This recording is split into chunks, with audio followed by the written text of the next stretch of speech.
인생은 자신의 상징을 만들어가는 역사인데 누구나 인생엔 스스로 만들어내는 모습이 있습니다. 따뜻함과 차가움, 정다움과 또 몰인정, 성실함과 게으름, 여러 가지 형태의 모습들이 있겠죠. 그래서 인생이라고 하는 역사는 각 개인의 품격을 만들어가는 과정이다라고 말할 수도 있습니다. 우리도 모르게 우리의 품격이 우리의 인생을 통해서 이미 만들어졌고 많은 사람들이 그것을 느끼고 또 생각하고 있는 겁니다. 품격이라고 하는 것은 국어사전에 사람된 바탕과 타고난 성품 또는 산물 따위에서 느껴지는 품이라고 말합니다. 한자의 이 품은 입구가 세 개 모여서 만들어진 한자인데 말하는 것으로 품격이 만들어진다 라고 하는 뜻이 될 겁니다. 인생은 보고 듣고 배우고 경험하는 것을 토대로 만들어지는데 누구에게나 그런 것들로 만들어진 나름대로의 가치관 같은 것들이 있겠죠. 한번 만들어진 것들은 쉽게 없어지지 않고 세월이 갈수록 단단해집니다. 그것은 신념 혹은 소신, 확신 혹은 고집이라고도 말합니다. 하지만 우리가 믿음으로 산다고 한다면 하나님을 믿는 믿음, 그 믿음이 우리의 신앙, 우리의 고백이라고 한다면 믿음으로 사는 삶에는 그런 것들이 존재할 수 없습니다. 믿음이라고 하는 단어가 함의하는 것이 자기 존재 가능성의 부정이기 때문입니다. 즉 내가 부정되는 것이 선행될 때 존재하는 것이 믿음인데 그렇다면 믿음의 삶은 내가 만드는 것이 아니라 만들어진다라고 하는 고백이 맞겠죠. 그리고 믿음의 삶이 만들어지는 것이라고 한다면 거기에 내가 쌓아온 고집이나 가치관이나 신념이나 이런 것들은 들어올 수가 없는 겁니다. 평생 군인으로 살다가 전역한 분이 보내온 편지의 내용을 소개하려고 합니다. 자신은 평생 군인으로 어디서든 확고한 국가관에서 나오는 고지식한 삶을 살아왔다고 합니다. 생각하고 믿고 사는 것이 늘 분명하고 확실하며 절대로 흔들리지 않음을 자부하는 그런 인생이었죠. 그런데 생각지 못한 기회에 하나님의 말씀을 듣기 시작하면서부터 자신에게 신기한 변화가 생겼다고 합니다. 그것은 자꾸 눈물이 나오는 겁니다. 평생 몇 번 울어본 적이 없는데 거의 울어본 적이 없이 살았는데 내 속에 어디에 그런 눈물이 숨겨져 있었는지 신기할 정도로 눈물이 계속 쏟아지는 겁니다. 군인으로서의 자부심을 갖고 평생 부끄럽지 않은 삶을 살았습니다. 그런데 예수 그리스도의 십자가 앞에서 내가 별 수 없는 죄인임이 깨달아지게 되면서 나타나는 현상이었습니다. 나 때문에 아들을 십자가에 매달으신 하나님을 생각하면 그것이 자꾸 생각이 나고 그것 때문에 눈물이 난다고 합니다. 그래서 매일 울며 사는데 마음에는 평생 느껴보지 못했던 평안으로 가득하다라고 하는 간증입니다. 스스로도 이해가 안 되는데 그것이 지금의 자신이라고 말을 합니다. 예수 그리스도가 십자가로 자기 자랑과 고집이 깨진 사람들, 예수 그리스도의 십자가로 자기 자랑과 고집이 깨진 사람들을 성도라고 말합니다. 그리고 성경은 그것을 죄와 사망에서 해방됐다라고 하죠. 로마서 8장 2절, 이는 그리스도 예수 안에 있는 생명의 성령의 법이 죄와 사망의 법에서 너를 해방하였습니다. 그리고 다시 태어난 겁니다. 거듭났다라고 합니다.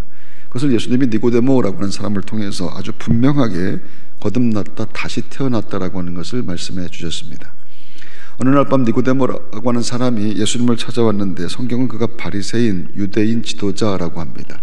세상이 힘이라고 여기는 모든 것들을 소유한 사람입니다. 또한 최선을 다해 말씀을 연구하고 도덕적으로 깨끗한 삶을 목숨을 걸고 추구하던 그런 사람입니다. 당시 바리새인들은 전국에 6,000명 정도가 성제단이라고 하는 것으로 형제단을 이루고 있었는데 그들의 종교 행위는 거의 완벽에 가까웠습니다. 목숨을 걸고 하나님 말씀을 지키는 사람들입니다. 바울도 바리새인이었던 자신의 삶을 이렇게 회고하죠. 빌립보서 3장 5절 6절, 내가 8일 만에 할례를 받고 이스라엘의 족속이요 베냐민의 지파요 히브리인 중에 히브리인이요 율법으로는 바리새인이요 열심으로는 교회를 핍박하고 율법의 의로는 흠이 없는 자로라. 바리새인들은 율법을 613개의 조항으로 세분해서 철저하게 지킵니다. 얼마나 철저하게 지켰던지 자기 스스로를 가리켜 흠이 없는 자, 나는 죄를 짓고 싶어도 죄를 지을 수가 없는 자라고 부를 정도였습니다. 그렇게 신앙과 삶에 철저했던 그를 사람들은 존경하지 않을 수가 없었던 것이죠. 너무 다르게 사는 겁니다. 너무 근사하게 하나님의 말씀을 철저하게 지키며 경건하고 거룩하게 사는 사람들입니다. 그게 니고데모였다라고 하는 것이죠. 사람들이 존경하는 사람입니다. 그리고 니고데모는 부자이기도 합니다. 주님께서 죽으셨을 때 아리마대 요셉과 함께 몰약과 침량 100근을 가지고 와서 주님을 장사한 것이 니고데모인데, 당시에 몰약과 침량은 너무 비싸서 아무나 살 수 없습니다. 부자만 살 수 있는 것입니다. 그는 부자이고 또 관원이라고 말을 하죠. 개역성경의 관원으로 번역된 헬라어 아르콘은 당시에는 산헤드린 공회원들을 지칭할 때 쓰던 단어가 아르콘입니다. 산헤드린 공회는 우리가 알다시피 유대인 지도자가 71명이 모여서 입법, 사법, 행정에 권세를 휘두르던 당시의 국회, 청와대 같은 그런 곳입니다. 국회이면서 또 사법기관, 행정의 기관을 다 맡고 있는 그런 곳입니다. 그러니까 그는 아르콘이었다라고 하는 것은 그가 법을 만드는 신분, 그가 말하면 법입니다. 그 정도의 신분이라. 또한 니고데모라고 하는 이름 자체의 뜻이 백성들을 정복한 자라고 하는 뜻인데, 소수의 상류층에 속한 사람, 뛰어난 사람, 자부심 강한 화려한 인생이란 뜻입니다. 그리고 가장 결정적인 것은 그의 겸손입니다. 높고 부유하고 화려한 사람이 겸손하기까지 한 사람, 그게 니고데모입니다. 니고데모는 예수님께 와서 랍비어라고 말을 하죠. 요한복음 3장 2절, 예수께 와서 이르되 랍비어. 늙은 바리새인이, 존경받는 바리새인이, 그리고 부족한 것이 아무것도 없는 사람인데 이제 나이 30의 젊은 목수에게 랍비어라고 말하는 것. 당시 랍비는 랍비 학교에서 고등교육을 받아야 얻을 수 있는 최고의 칭호입니다. 니고데모가 학교를 가본 적도 없고 나이까지 어린 예수님께 선생님이라고 부르는 겁니다. 그러니까 니고데모는 부와 명예와 지성과 고상한 인격까지 갖춘 모든 사람들이 되고 싶어하는 바로 그 사람입니다. 부족한 것이나 아쉬울 것이 없습니다. 그런 니고데모가 예수님에게 하나님을 봤습니다. 예수님에게서 하나님을 본 겁니다. 그것을 이렇게 말을 하죠. 요한복음 3장 2절, 그가 밤에 예수께 와서 가로되 랍비여, 우리가 당신은 하나님께로서 오신 선생인 줄 아나이다. 하나님이 함께 하시지 아니하시면 당신이 행하시는 이 표적을 아무라도 할 수 없음이니이다. 당신은 하나님께로부터 오신 분, 하나님이 함께 하시는 분입니다. 그것은 예수님이 눈을 뜨게 해준 맹인의 아버지가 바리새인들에게 했던 말과 똑같습니다. 요한복음 9장 33절에 이 사람이 하나님께로부터 오지 아니하였으면 아무 일도 할 수 없으리이다. 분명히 이 사람이 하는 일을 보면 하나님께로부터 온 사람이 맞습니다. 이 사람은 땅의 사람이 아니고 하늘의 사람입니다. 니고데모가 그것을 봤습니다. 즉 니고데모는 예수님에 대한 지식도 있고 겸손도 있으며 사람들의 존경을 받는 행위와 재물도 있고 신기한 표적들도 봤습니다. 부족한 것이 하나도 없는데 완벽합니다. 그런데 주님이 그 모든 것들에 대해서 관심이 1도 없으신 겁니다. 그냥 이렇게 말씀을 했습니다. 사람이 거듭나지 않으면 하나님 나라를 볼 수 없다. 요한복음 3장 3절, 예수께서 대답하여 가라사대 진실로 진실로 내게 이르노니 사람이 거듭나지 아니하면 하나님 나라를 볼 수 없느니라. 거듭나지 않으면 천국 못 간다, 그런 뜻입니다. 니고데모는 누구보다 천국에 어울리는 사람입니다. 자기 자신도 그렇게 생각하고 타인들도 마찬가지입니다. 모두가 인정할 수밖에 없는 천국 시민 같은 사람인데 유대인으로 할례를 받았고 종교 행위에 강하며 율법을 목숨을 걸고 지킵니다. 겸손이라고 하는 고매한 인격도 갖췄습니다. 그런데 주님이 거듭나지 않으면 어림도 없다, 그렇게 말씀합니다. 그것은 거듭나지 않으면 네가 갖고 있는 것들은 다 쓰레기다. 그토록 자랑스럽고 그토록 소중하며 그토록 사람들이 흠모하고 부러워하는 것들인데, 그토록 그 자리에 오르기 위해서 사람들이 애쓰고 노력하는데 너 거듭나지 않으면 그거 다 쓰레기다. 그 한마디에 니고데모가 목숨처럼 붙들고 있던 할례, 제사, 율법, 선한 행위 등이 한꺼번에 한 번에 무용지물이 되어버립니다. 요한복음 3장 5절에서 7절 말씀, 진실로 진실로 내게 이르노니 사람이 물과 성령으로 나지 아니하면 하나님 나라에 들어갈 수 없느니라. 육으로 나는 것은 육이요 성령으로 나는 것은 영이니 내가 네 곁에 거듭나가야겠다는 말을 놀랍게 여기지 말라. 니고데모가 자랑으로 삼던 모든 것들이 다 무너졌습니다. 하나님 나라에 들어갈 수 없다면 그런 것들은 아무것도 아닙니다. 그것이 예수님의 말씀이죠. 거듭나지 않으면 평생 고집스럽게 지켰던 것, 세상에서 품격이라 믿었던 모든 것을 갖고 지옥 가는 것뿐입니다. 그래서 여러분들 이 말씀을 잘 들으셔야 됩니다. 내가 지금 붙잡고 있는 것, 내가 추구하고 있는 것, 내가 고집스럽게 내가 간직하고 있는 것, 내가 되고 싶은 것, 내가 얻고 싶은 것, 내가 목적으로 삼는 그 모든 것들, 내가 거듭나지 않으면 그 다 쓰레기 같은 것들이라 아주 분명하게 말씀하기 때문입니다. 크리스탈은 아름답지만 깨지기가 쉽습니다. 사람들은 크리스탈이 깨지기 쉬운 것은 약함이 아니라 품격이라고 말합니다. 거듭남이라고 하는 것은 나 밖의 타자로부터 시작되는 것인데 내 욕망의 자아가 깨지는 것으로 만들어지는 성도의 변화를 의미합니다. 성경은 그것을 새로운 피조물이라고도 표현합니다. 고린도후서 5장 17절 그런즉 누구든지 그리스도 안에 있으면 새로운 피조물이라 이전 것은 지나갔으니 보라 새 것이 되었도다. 새로운 피조물, 다시 태어난 사람입니다. 그 사람만 천국문 통과합니다. 그것은 죄된 자아의 죽음, 욕망의 죽음을 의미하는데 내가 노력해서 될 수 있는 것이 아닙니다. 성령으로 거듭나야 됩니다. 바울은 그것을 옛사람을 벗어버리는 것이라고 말을 합니다.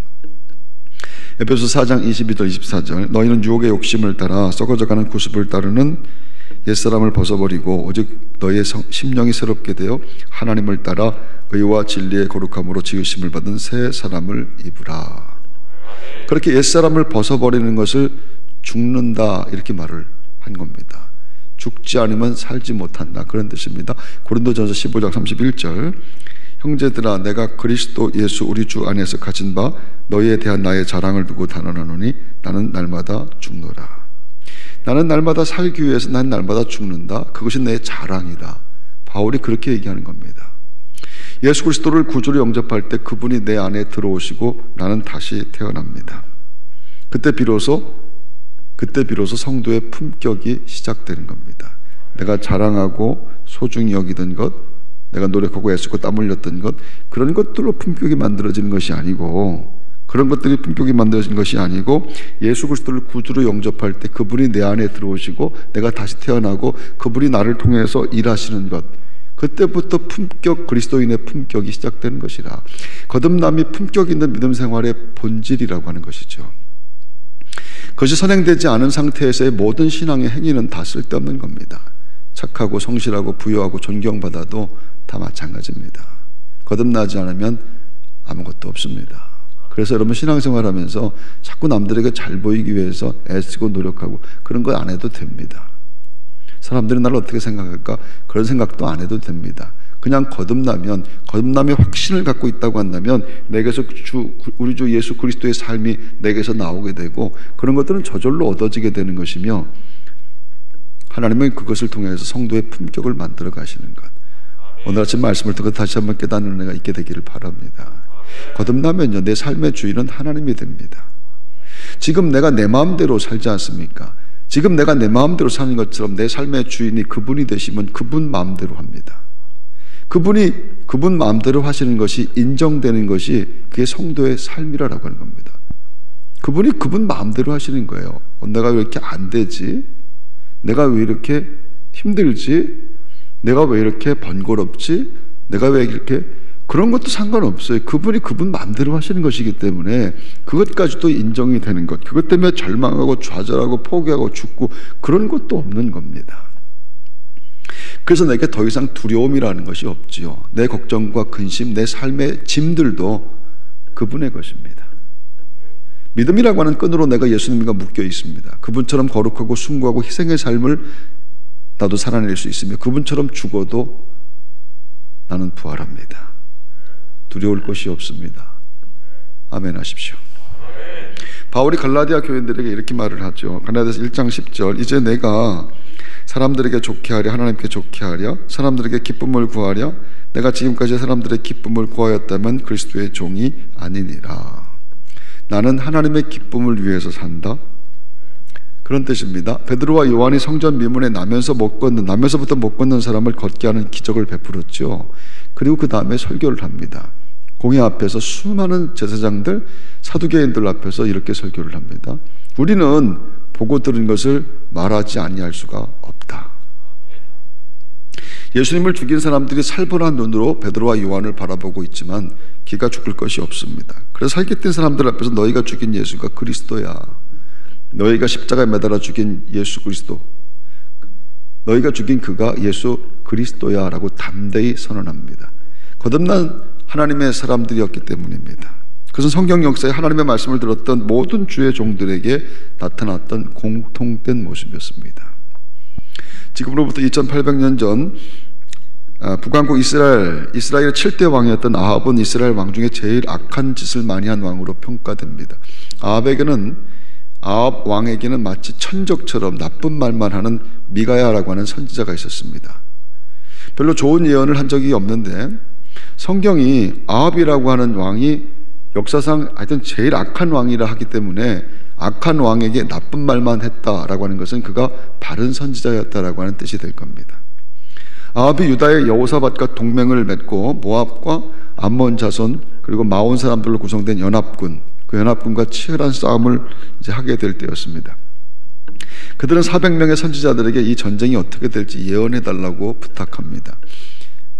그때 400명이 모두가 걱정하지 말라고, 나가면 무조건 승리라, 이건 묻지도 따지지도 않고 승리입니다, 이렇게 용기를 주었습니다.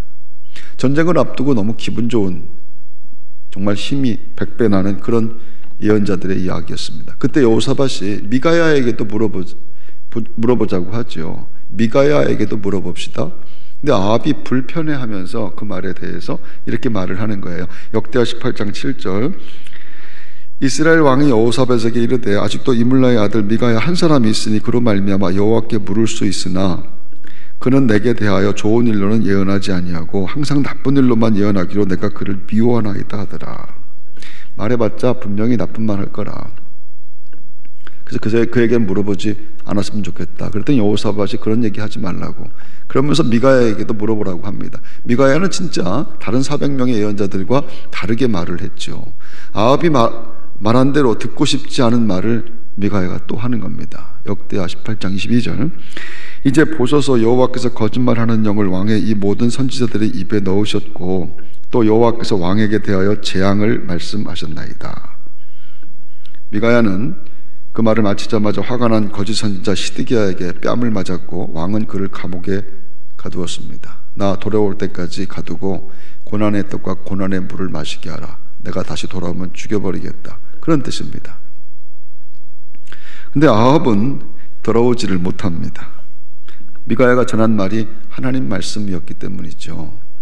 역대하 8장 34절, 18장 34절, 이날에 전쟁이 맹렬하였으므로 이스라엘 왕이 병거에서 겨우 지탱하며 저녁 때까지 아람 사람을 막다가 해가 질 즈음에 죽었더라. 미가야가 말한 대로였습니다. 거듭난 성도, 하나님 나라의 백성된 성도, 하나님께서 말씀을 입에 담아둔 성도, 그 성도들이 말하는 대로 됩니다. 아멘 하십시오. 여호와의 말씀이 내 삶을 두고 맹세하노라. 너희 말이 내 귀에 들린 대로 내가 너희에게 행하리니. 미가야는 당장 죽을 상황이라고 해도 말을 합니다. 하나님께서 말하라고 하시기 때문이죠. 그것이 선지자들에게 만들어진 품격이라고 하는 겁니다. 자기 이익에 관계없이, 자기 생명의 위협이나 이런 것까지도 관계없이 하나님이 말씀하라고 하면 말하는 사람들, 하나님이 말하라고 하시면 말하는 사람들. 그래서 미가야뿐만 아니라 엘리야나 엘리사나 아모스나 호세아나 하나님에 의해 시대마다 세워진 사람들이 다 마찬가지였습니다. 400명이 소리를 지르고 있어도 할 수 없습니다. 엘리야는 갈멜산에서 850명 이방 선지자들이 자해를 하며 몸에 피를 흘리고 악을 쓰고 있었지만 마찬가지였습니다. 내가 지금 여기서 죽어도 할 수 없습니다. 그리고 하나님은 죽지 않게 하시고 지지 않게 하시고 이기게 만들어 주셨습니다. 그래서 하나님 백성들의 품격, 내 힘으로 사는 사람들이 아니고 자기 노력으로 사는 사람들이 아니고 하나님의 붙잡고 있는 것이 만민에게 증거가 되는, 만민에게 증거되는 하나님 백성들의 품격, 하나님이 만드시는 것이었습니다. 품격은 하나님께서 나를 지배하고 나를 장악하고 나를 통치하는 것에서 만들어집니다. 내가 하는 것이 아니라 거듭난 성도의 믿음으로 만들어지게 되는 것 말입니다. 할렐루야. 여러분, 믿음은 절대 같지 않습니다.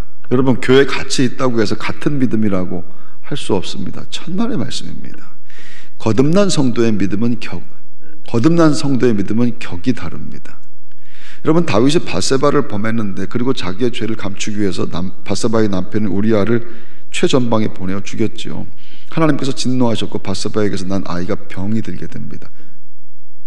다윗이 밥도 안 먹으며 처절하게 울며 기도했지요. 사무엘하 12장 16절.